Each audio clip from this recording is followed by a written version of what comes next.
Corillo? Welcome back to another episode of the BPM Podcast, your favorite podcast in the world.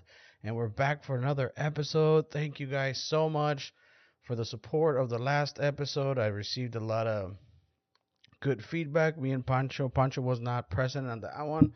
Shout out to my homie Rooster. It was a good conversation. I learned a lot about graffiti life and the art of minding your business when you're doing graffiti, the rules of the game. Um, I'm planning on doing another one with him soon. Um, he's got great insight on the streets. If you want to go follow him on YouTube and on Instagram under the Rooster BTB on YouTube, Rooster BTB on Instagram. He just uploaded a video. His edits are crazy, and I told him, I was like, "Yo, you got chill, homie." Some of his edits are pretty cool.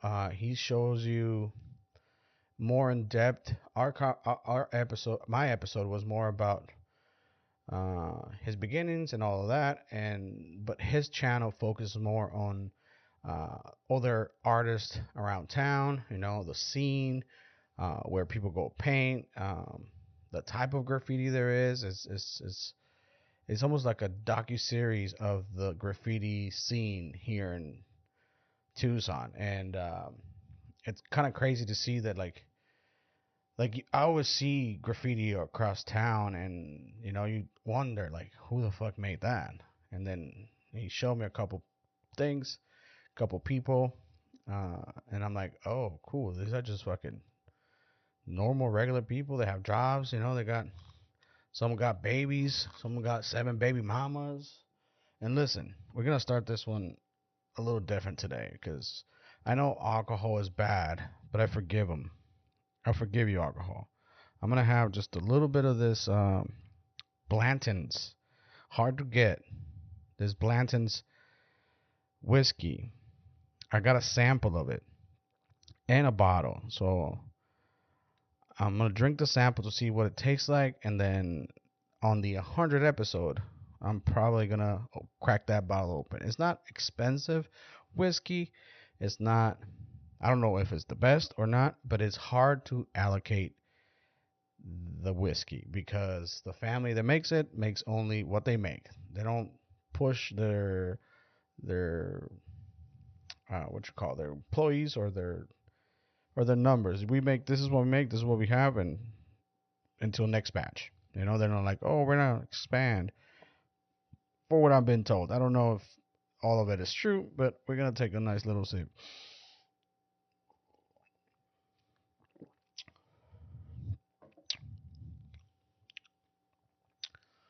I'm gonna rate it. I've had better, for sure. I've had better. I think um, Angel's Envy is better than that. And Angel's Envy, it's about the same price. It's $50 a bottle. Um, it's definitely, I don't know. Maybe I need another sip. Hey, thank you guys for listening to me. Make sure you follow me on YouTube. Make sure you like and share.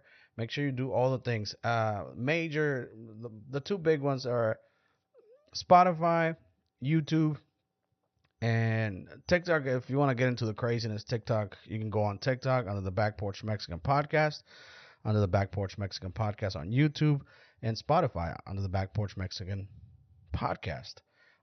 TikTok is just for the craze. One thing I do, I'm just speaking my mind most of the time. Sometimes talking about topics, I get lost in transition of what I'm talking about because it's just like me talking, and um, I don't ever.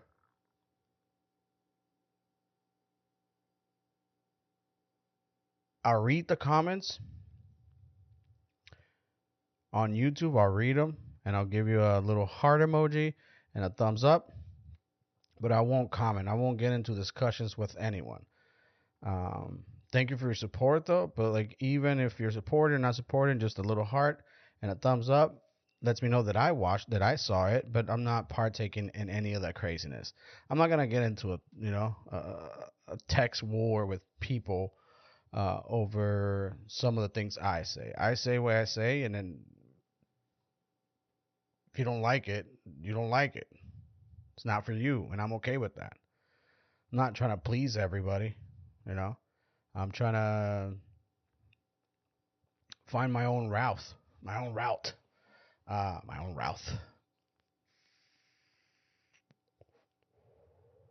But there's been a lot going on lately, right? If you're following the news, um, it is astonishing to me that people still think that Mexico is safe. That shit ain't safe. I'm Mexican, you know. I'm scared to go down there. Shit, you know. But because you never know. Like here, you never know anywhere. But let's be honest. When you can't fucking call the police and have them show up, that's a big, you know what I mean? Like, hey, someone just got shot. Can you send the ambulance? I'm like, oh, nope, we don't go to that side of town. Oh, nope, cartels run that side. I don't know how it goes, but for Afro Americans, African Americans, got kidnapped and two of them killed. Uh, Not trying to make light of the situation. Some of the rumors are believed that one of them was having a surgery down there and drove all the way down from South Carolina, I believe. It was already in the books at the hospital. It looks like it was legit. They got mistaken by some Haitians for some. They got mistaken by the cartel. They thought they were Haitians. So that lets me know that some of the Haitians that are coming over from Haiti not only do not cross the border, they stay there and work in the illegal activities. But they were trying to hide.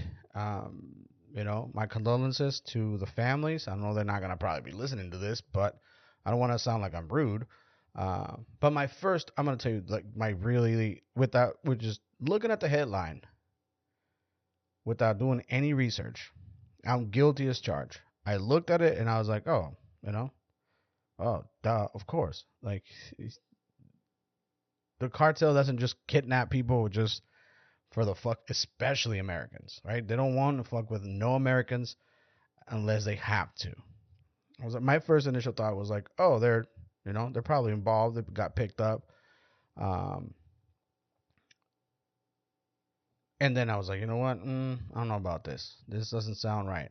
So I did a little research and found some of the outlets down in Tamaulipas to have the same storyline, you know, about the the purpose of the visit. Uh, the purpose of the visit was to go to the doctor, and that sucks, right? For whoever was trying to get something fixed, because America's healthcare is not the best. Well, it is the best, but it's almost unaffordable. You can't afford to get a procedure down here. You want your kidney transplant? We need the other kidney, and we'll put this one in. And you need $300,000 for it's insane. It's almost unaffordable. That's why the pharmacies across the border are such a big economy pushers down in Mexico, because like you can get your your medication for diabetes down there for a third of the cost, and all you have to do is drive and snuggle back a couple pounds of meth, some fentanyl, and you're good. You got your insulin and you're ready to go. Um, it's it's always been a thriving market when it comes to pharmacies and doctors and dentists. Dentists are like huge, right? People go down there, get braces, get fucking dentures, veneers, all this. They look like Bugs Bunny from Calle 13. my brain is not functioning today, folks. I don't know why. Maybe because I don't have enough of that bad whiskey that I forgive you, whiskey, for being bad, but you're good to me.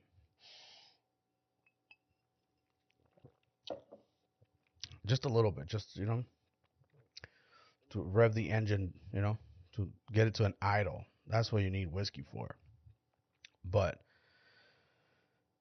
it's crazy because I'm in the algorithm of Mexican news in Spanish, duh, because I'm interested of what happens with my people, and I get told that I'm racist towards my own people. Why I care what happens to my people, motherfuckers? That's where I come from, and there's nothing you can do about it. Just because, you know what I mean? Sometimes a little twang comes out, and you can't do nothing about it, boy. Ain't that right, Pancho? Pancho don't give a fuck today. Look at him. All right? Um,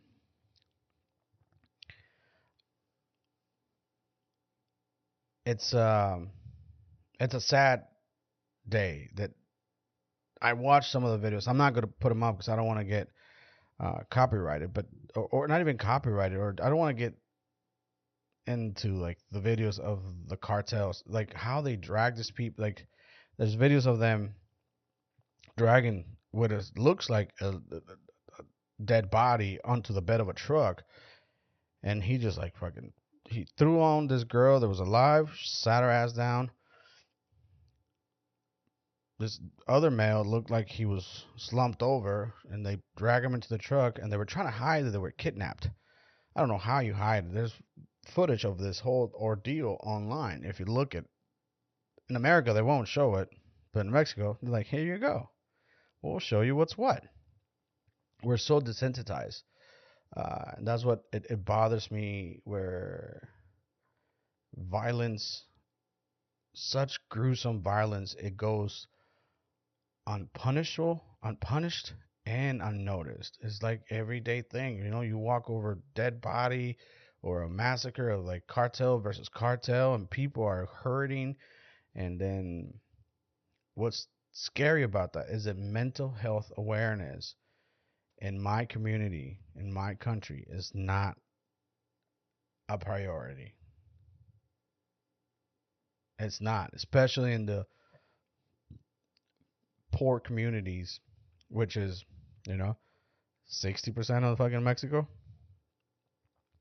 60% of the working class of Mexico is way below poverty. Um, you know what? I'm gonna Google that fact because I don't know. Let's look it up. I don't want to sound like I'm fucking talking out of my ass. Let's do this real quick.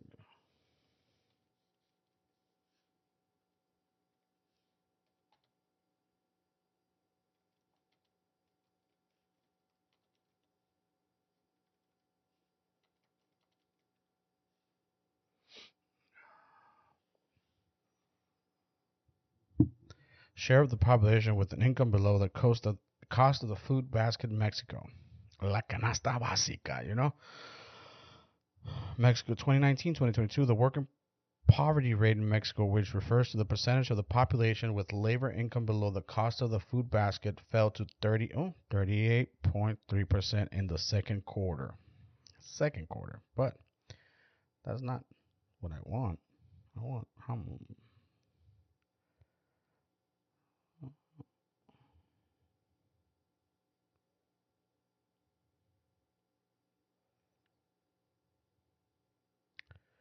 No, that's not what I want. But I don't. Maybe because I want the number I just said to be truth. What is the current poverty rate in Mexico? 25%. 2016. Oh, this is old. Because I typed in poverty per capita in Mexico 2022, 2023. And it doesn't come up. Despite the inflation context, Mexico poverty rate.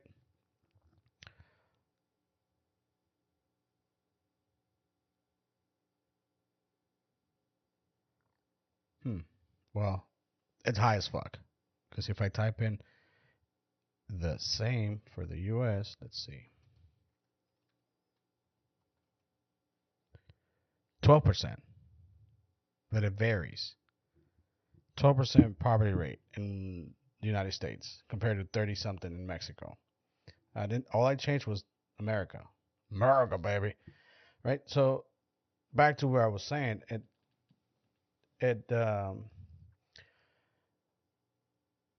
what this narco culture, what it produces people that are desensitized from a young age to keep on the cycle, for the cycle to continue to be there. There's no resources, there's no comprehensive way out of the narco state that Mexico was in. People are like, oh no, like the fucking president's like, abrazos, no balazos. I talked about this the other day. Abrazos, no balazos, right? Which extends like, oh, let's hug it out. Don't shoot it out. What? Right? And now some of the Republican representatives are trying to make some of they trying to label cartels as terrorists, which it includes to be, the military to take action in Mexico. But how long is that going to last? What does that do to both countries' economy? I don't know. I don't know the consequences of America invading Mexico to fight the cartels. What does that do to the U.S. economy, to Mexico's economy, to the population itself? Because being a narco is not frowned upon. It's not frowned upon. It's not like people are gonna be like, "Oh, that was the guy that did that." It's in the culture. It's your uncle. It's your cousins. It's your mom. It's everybody. There's no old, young. Everybody wants to get money, because if there's no other opportunities to earn money, and the only way is to be a scout, to be uh, a business owner that launders money. There's no way out. It's an impossible war. But what do you do though? If it's an impossible war when it comes to winning or losing, what's the alternative? Just let it take over, and then what? What are we gonna do? Because right now the streets are filled filled with fentanyl. Filled. They're just when you can get pills for $2 and you can get like the high of your life where you can start doing street yoga. Poof, you know what I mean? $2 will make you do the cow pony on a fucking bus bench. Tell me that's not, like I sound like a psycho, but it's not only just here. It's in every city in America. Fentanyl took over, and no one's doing nothing about it. Not either government. They're trying to like stop the bleeding, but you cannot stop that bleeding. That bleeding is not done yet. Because what's next? Remember, crack, cocaine, freebasing coke, heroin, opiates. Now fentanyl. What's next? What are we missing? What are we missing from? What are we gonna come up with to hold a population under control? Right? Don't forget, the CIA is the one that started all this fucking crack epidemic. Don't forget about that. Nobody wants to talk about that. The CIA was like, yo, listen, we need to get money to fund the Contras in, where was it? Costa Rica? Or, yeah, no, not Costa Rica. El Salvador? Nope. Panama? Somewhere. I'm fucking so down, te digo. Los con Nicaragua. Nicaragua, batón. to buy them weapons. The CIA needed money, and they went off the book and be like, "Hey, we got some crack, we got some cocaine, but make sure you send some money to the Nicaraguas." Enrique Bermudez Varela, Adolfo Calero. It was the revolutionaries trying to take over the the government in Nicaragua, and that displaced so many people. Um, but the issue still remains. We all have, well, not all of us, but those people that have kids. How do you explain to your kids what's going on outside the car when they can clearly see there are zombies amongst us? There are young, old, handicapped, with a pet, all kinds of walks of life, all kinds of different colors. It's not just one. No, is this fentanyl does not give a fuck what you look like. You partake in this fentanyl, and it's gonna wrap you around. It's gonna throw your life down the gutters.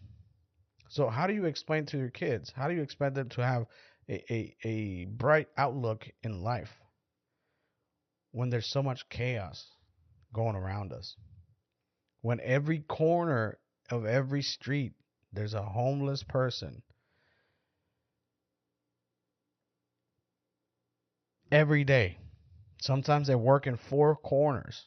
They're all teaming together to pile the money and buy as much fentanyl pills. Every single corner of that intersection, there's somebody with a sign. Are all of them on fentanyl? No.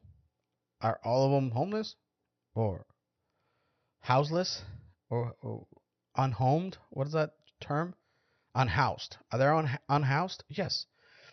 But you can tell right away the people that are struggling with drug addiction right away.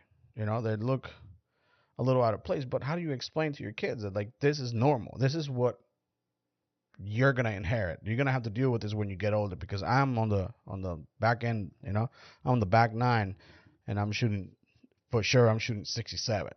You know what I mean? If I shoot 67, I fucking imagine shooting 67. For those that play golf, 67, never in my life. I shot 98. That's the closest I've gotten. 98, and that was with a couple mulligans. You know what I'm saying? But how do you explain to your kids? And there's people out here that don't want to have kids, and I totally understand them. You know what I mean? Because now, if this is bad, can you imagine in 20 years? It's going to be even worse. So, what are we doing as a community, as human beings, to change this outcome? Not change this outcome, to change the trajectory we're facing, and we're choosing to ignore what's happening because, did you see the new TikTok? Oh, did you see the new blah blah blah? The fucking Tesla. We're in fucking in another realm. We're like, oh, but did you try the new Starbucks, or did you see what fucking the Kardashians are doing? Did you see that she went to Starbucks and I'm gonna order the same thing she did? What? But I get it. It is part of the distraction to ignore. Or if it's not happening to you, you ignore everything else. Pretty much, you ignore essentially everything. You pay attention to a couple things that you care, but as a society, we are failing the new generation because they're gonna be fucked. The new generation is gonna be fucked. The way the economy is going, the way the drug addiction is going, the way that the countries can't wait to slit each other's throats. The new generation is going to have to figure something out. They're going to fucking call the aliens or somebody. Or Bigfoot. Bigfoot better fucking show up. If Bigfoot or the aliens showed up right about now, we all be like, oh shit, this is real. You know what I mean? They're going to take me up there and fucking anal probe me And what happens then? How do you go explain to your kids you got anal probed by aliens and they ain't got no dick? You tell me that, Ramiro. I had a fucking boss call me Ramiro for 6 months. I was like, that's not my name. He's like, I don't give a fuck. This is the shit that you sometimes deal with. He's like, I don't give a fuck. You're Ramiro, and so I learned your name, and then I'm like, well, that's not my name, and I'm not gonna answer to that. And eventually I did. You know what I mean? So my fucking my stardom name is Ramiro. Ooh, that's pretty good actually. After the third one, there's a little hint of like vanilla in it. Oh, not vanilla. It's something sweet. Blentons. Try to get that shit at your local wine store or your local liquor store. They ain't gonna have it. I got this fucking bottle through backdoor deals. Shout out to like that guy. You know what I'm talking about. You don't need to. I don't even need to know. You know what I'm saying. I don't know. I'm not gonna blow up my spot. But he's like, I order 6 bottles every month and I only get one. Every month for 12 months in a row. I ordered 6 bottles every month and I only get one. This time I ordered 6 and I got 6. So do you want one? I was like, yes. Spot me a little 50, bam, bam, bam, and I got myself a little. It's all right though. I think the whole thing is like it has the horses, the Kentucky Derby horses on top. If you like whiskey. And they all have the letters. They all spell Blentons, right? And they're all collectible. And if you look them up, just the fucking tops of the bottle are 5 G's. Just because they're so hard to fucking get. But, not 5 G's, sorry, 3 G's. I'm a little Blentons up right now. But listen, we need to do something about our communities. Maybe it should rain every day, right? So the homeless never come out and we never have to see them. But eventually, I'm wondering, where it rains a lot, is there a lot of homeless people that just like fucking, they got nice, winterproof coats and rainproof coats and umbrellas and they still beg? Because I'm tired of seeing these motherfuckers everywhere. Like, legit. Like, the other day I went to a store and this dude approached me and I was like, dude, I got food stamps. I ain't got no money. I yelled at him. He's like, I'm sorry. I'm like, well, fucking get to work, homie. I've already told you how I feel about this. If I'm going to buy drugs, they're going to be for me, not for you. You understand? I work hard for my money. But if you're going to go buy drugs with my $5, I want a cut. I want some, whatever you got going on, get me some. I'm not just going to buy you free drugs. What do you think I am, your dad? Get out of here. I was like, I got food stamps, dude. I don't got no money, and I don't got food stamps. But that's how, you know what I mean? I'm like, you accept food stamps? And they're like, what? You always gotta go fuck with them. You can't just be like, oh yeah, I'll give you money, or I'll buy you food. They don't want food. I bought some homies a couple 40s once, and they're like, thanks, bro. But that's not an everyday thing. Maybe I feel a little, but what are we gonna do about this situation? They're everywhere now. So I said that I was gonna do something good every episode.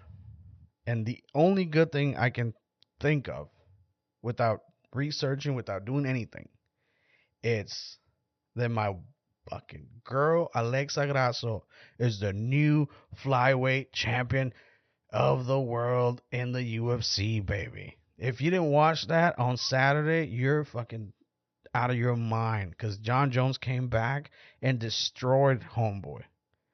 Didn't even get punched once. He's like, whoop, duck, bah. Took him out and fucking choked him in the most unconventional way. There was 2 unconventional chokes: the standing rear naked choke and John Jones. The standing rear naked choke was that dude from Russia that looks Asian. Looks like an Eskimo. But Ramagov, I think that's his name. But the fight I wanted to see was Alexa Grasso, because that girl can fucking box. Pa, pa. She can box, and then Valentina was not ready for them fucking Mexican hands, homie. She was not ready. And everybody's like, oh, Valentina's going to fucking smoke. I'm like, I don't know. I think she will, but I don't know. Alexa Grasso, I didn't know she could not be. I knew she did jiu-jitsu. I knew. And that I don't know that she practiced jiu-jitsu. I don't know if she's a black belt, but she speaks Portuguese as well, which is fucking crazy. Spanish, Portuguese, and English. I need to step my fucking game up. And then Valentina throws that spinning back kick, that 180 back kick, ping, and she catches it, takes her back, she jumps on her back like it was fucking Mochila from Dora the Explorer, dude. Like they're about to fucking go get Coyote and cross the border. She fucking hopped on her fucking back, put her hooks in, and squeezed. I was in front of the TV screaming my lungs out. Squeeze, baby girl, squeeze. And then she fucking tapped. That's the good segment of this fucking podcast. Alexa Grasso, felicidades, mija. Te lo mereces, and then she ain't gonna beat you again. That belt is yours. I don't know about the rest of the crew. You got some animals coming after you. But Valentina, you got her number. There's nothing she can do now. All right? And with that, my friends, I'll leave you guys to it. Have a peaceful night, because this isn't your army, baby.